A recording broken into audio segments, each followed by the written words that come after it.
একদিন নবী করিম সাল্লাল্লাহু আলাইহি ওয়াসাল্লামের একজন সাহাবী মারা গেলেন। রাসূল সাল্লাল্লাহু আলাইহি ওয়াসাল্লাম ওনার জানাজা পড়ালেন। তারপর একদল সাহাবীর মৃতদেহ কবর দেওয়ার জন্য কবরস্থানে নিয়ে আসলেন এবং সবার সাথে নবী করিম সাল্লাল্লাহু আলাইহি ওয়াসাল্লাম নিজেও হেঁটে হেঁটে কবরস্থানে আসলেন।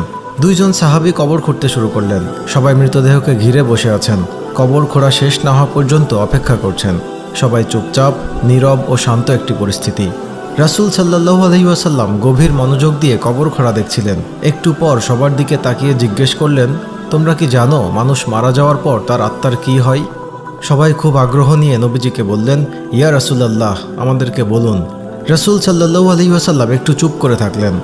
সবাই ওনার কাছে এসে ঘিরে বসলেন। মৃত্যুর পর আত্মার কি হয় এই তথ্য তাদের জানা ছিল না। আজ সেটা নবীজির মুখে শুনবেন।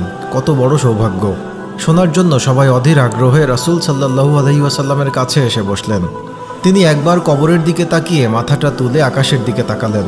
তারপর তিনি গল্পের মতো করে বলতে শুরু করলেন, শুনো, যখন মানুষ একেবারেই মৃত্যুশয্যায় তখন সে মৃত্যুর ফেরেশতাকে দেখে ভয় পেয়ে যায়।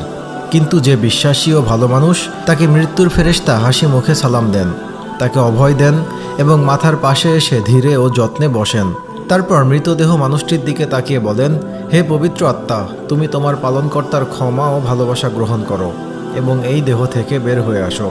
মুমিনের আত্মা যখন বের হয়ে আসে তখন সে কোনো ধরনের ব্যথা ও বেদনা অনুভব করে না।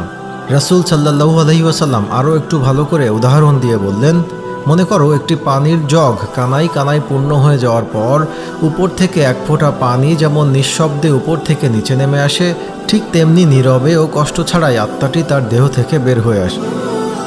সেই সময় দুইজন ফেরেশতা বেহেশত থেকে খুব সুগন্ধি মাখানো একটি নরম সুতার সাদা চাদর নিয়ে আসেন এবং তার আত্মাটিকে সেই চাদরে আবৃত করে আকাশের দিকে নিয়ে যান। তারা যখন আকাশে পৌঁছেন তখন অন্য ফেরেশতারা সেই আত্মাটিকে দেখার জন্য এগিয়ে আসেন। কাছে এসে সবাই বলেন, সুবহানাল্লাহ, কত সুন্দর আত্মা, কি সুন্দর তার ঘ্রাণ। তারপর সবাই জানতে চান, এই আত্মাটি কার? উত্তরে আত্মা বহনকারী ফেরেশতারা বলেন, উনি হলেন ফুলান ইবনে ফুলান, অর্থাৎ অমুকের সন্তান অমুক। বাকি ফেরেশতাগণ তখন আত্মাটিকে সালাম দেয়।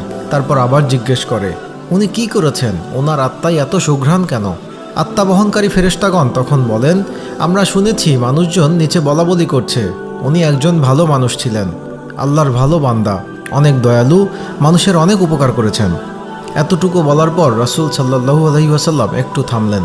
তারপর সবার দিকে ভালো করে দৃষ্টি দিয়ে ওনার কণ্ঠটা একটু বাড়িয়ে বললেন, এই কারণেই বলছি, সাবধান, তোমরা কিন্তু মানুষের সাথে কখনো খারাপ ব্যবহার করবে না। তুমি মারা যাওয়ার পর মানুষ তোমার সম্পর্কে যা যা বলবে, এই আত্মাবহনকারী ফেরেশতারাও আকাশে গিয়ে ঠিক একই কথা অন্যদেরকে বলবে। এই কথা বলে তিনি আবার একটু চুপ করলেন, কবরটার দিকে দৃষ্টি দিলেন, আবার বলতে শুরু করলেন, এই সময় মানুষ যখন পৃথিবীতে মৃতদেহকে কবর দেওয়ার জন্য গোসল দিয়ে প্রস্তুত করবে, তখন আল্লাহ তাআলা আত্মা বহনকারী ফেরেশতাদেরকে বলবেন, যাও, এখন তোমরা আবার এই আত্মাকে তার শরীরে দিয়ে আসো। মানুষকে আমি মাটি থেকে বানিয়েছি, মাটির দেহেই তার আত্মাকে আবার রেখে এসো। সময় হলে আমি তাকে আবার পুনরায় জীবন দিব। তারপর মৃতদেহকে কবরে রেখে যাওয়ার পর দুইজন ফেরেশতা আসবেন। তাদের নাম মুনকার ও নাকির। তারা মৃতদেহের সৃষ্টিকর্তা, তার ধর্ম ও নবীজি সম্পর্কে জিজ্ঞেস করবেন। মুনকার ও নাকির চলে যাওয়ার পর আত্মাটি আবার অন্ধকার কবরে একাকী হয়ে যাবে। সে এক ধরনের অজানা আশঙ্কায় অপেক্ষা করবে, কোথায় আছে, কি করবে, এক অনিশ্চয়তা তাকে ঘিরে ধরবে। এমন সময় সে দেখবে খুব সুন্দর একজন তার কবরে তার সাথে দেখা করতে এসেছেন। তাকে দেখার পর আত্মাটি ভীষণ খুশি হবে। এত মায়াবী ও সুন্দর তার চেহারা সে জীবনে কোনো দিন দেখেনি।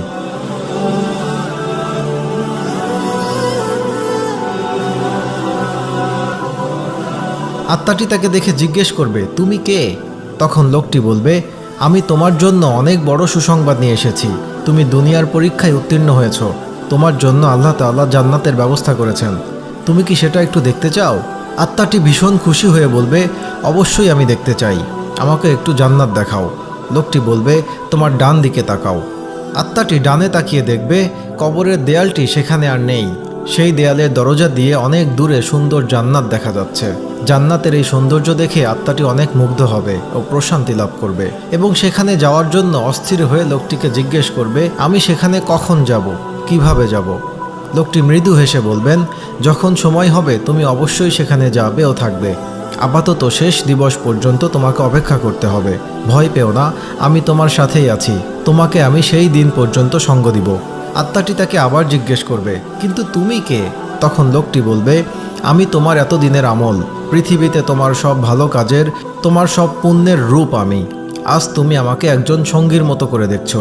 আমাকে আল্লাহ তাআলা তোমাকে সঙ্গ দেওয়ার জন্যই পাঠিয়েছেন।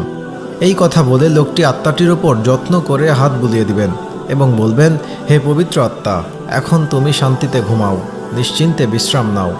এই কথা বলার পর আত্মাটি এক নজরে জান্নাতের দিকে তাকিয়ে থাকবে এবং একসময় এই তাকানো অবস্থায় গভীর প্রশান্তিতে ঘুমিয়ে পড়বে। রাসূল সাল্লাল্লাহু আলাইহি ওয়াসাল্লাম এতটুকু বলার পর একটু থামলেন। সাহাবীরা তখন গায়ের কাপড় দিয়ে ভেজা চোখ মুছলেন।